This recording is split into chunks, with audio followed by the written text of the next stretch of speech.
everyone. My name is Kristin Ciliberto, and welcome to Film Fest Report. I'm here today to share with you an exclusive interview with director KARIM AINOUZ, who is behind the latest film FIREBRAND that had its North America premiere at the Tribeca Film Festival. Now, this film follows Catherine Parr, played by Academy Award-winning actress Alicia Vikander. She plays the sixth wife of King Henry VIII, played by legendary actor Jude Law, who is named regent while the tyrant battles abroad.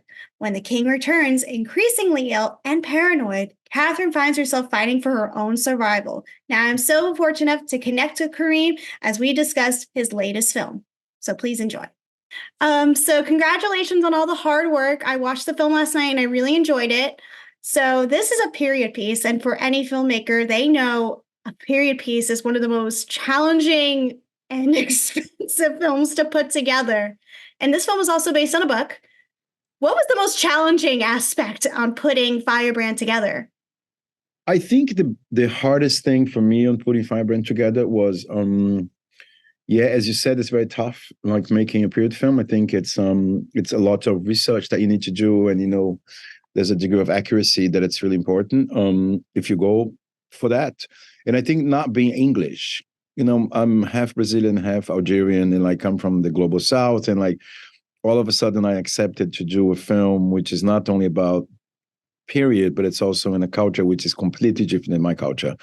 And I think that was the trickiest part, but also the fact that it is about not only England in the 1500s, but it's about one of the most iconic kind of characters in English history, which is Henry VIII. So I guess this was I felt like, do I go there? Like, is this something that I have the right to do? But if I do it, I need to do it with a lot of like precision. So I think the biggest challenge was researching. It was actually understanding, in one hand, what was going on at the time to be historically accurate in all levels. But it was also very important to sort of understand beyond that, who were these people? Right. Because they were people. They were called kings and queens, but at the end of the day, they die like you and me, and they will be alone when they die, and they have a heart and they have a body.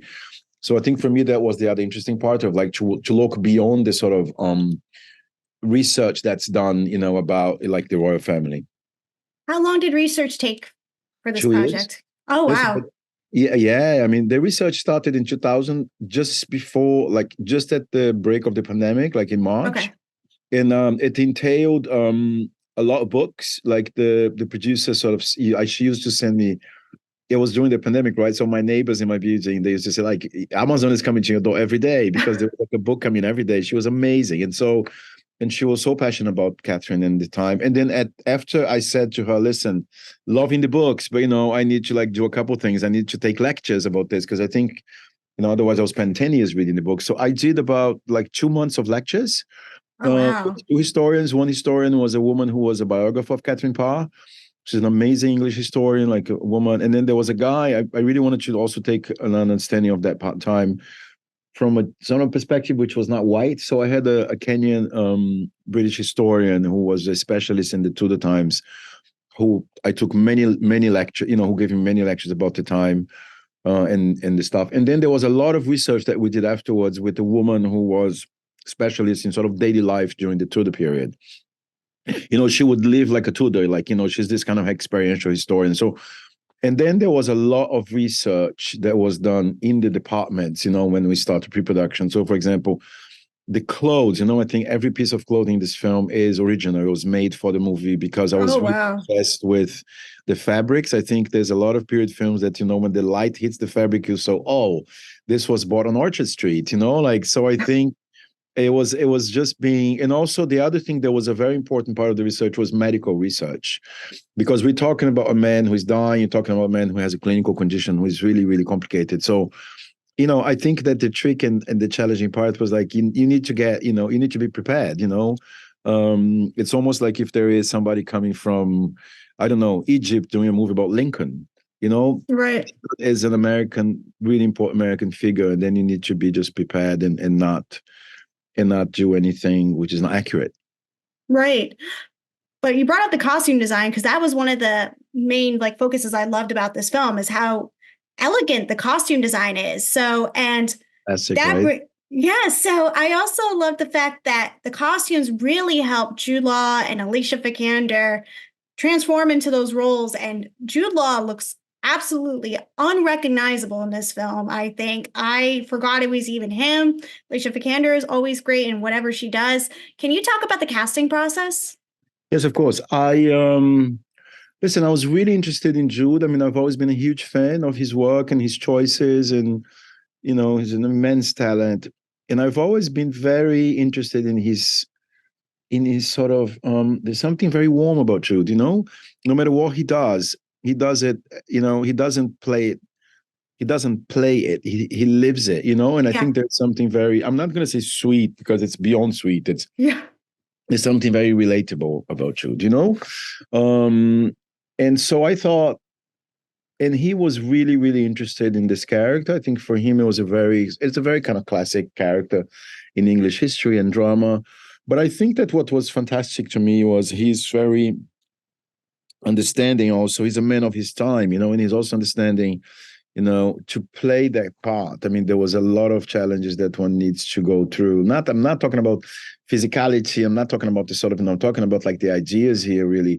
And I think I was really, when I had a meeting with him and he sort of told me how intrigued he was with Henry. I thought that there was an amazing combination. Somebody who is hungry and interested about the man who Henry was, but also somebody who has an immense, it's very complicated, this character, because it can be very easily dismissed as like this evil man.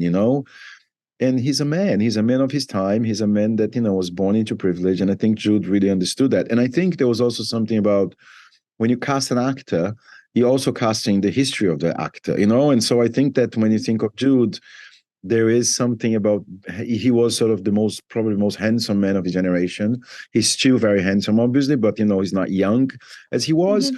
And I think that had a lot to do with Henry's experience as well. Like when Henry was young, he was sort of the golden boy of like, Right. European monarchy.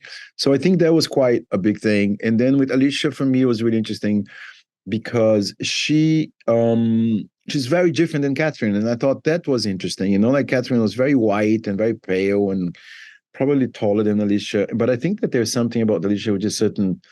She's small, but she's so strong. And I thought that combination is like, it's like a bird, but the bird that's like really, really strong. And so that's what made me really want to work with her. And also the fact that she's not English. For me, I thought there was an interesting sort of act of rebellion within a project like this. I'm not English. The Queen is not English. I think there's different things that we can bring to that story that comes from the place that we come from, which is not England. Yeah. So, my final question for you is I have to wrap up, unfortunately, but this film deals with a great deal of power and survival. What are some of the other themes you hope audiences take away, and why do you think they are important? Yeah.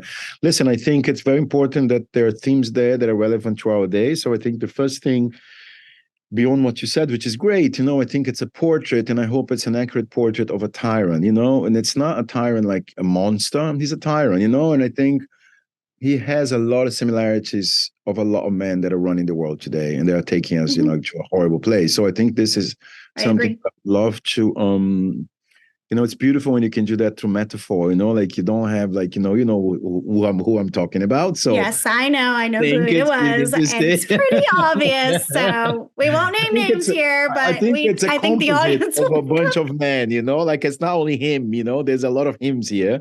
And so I think that's the Fair. second thing. But the most important thing for me is I learned so much about like how women negotiate, emancipation, how to negotiate being in a structure of power.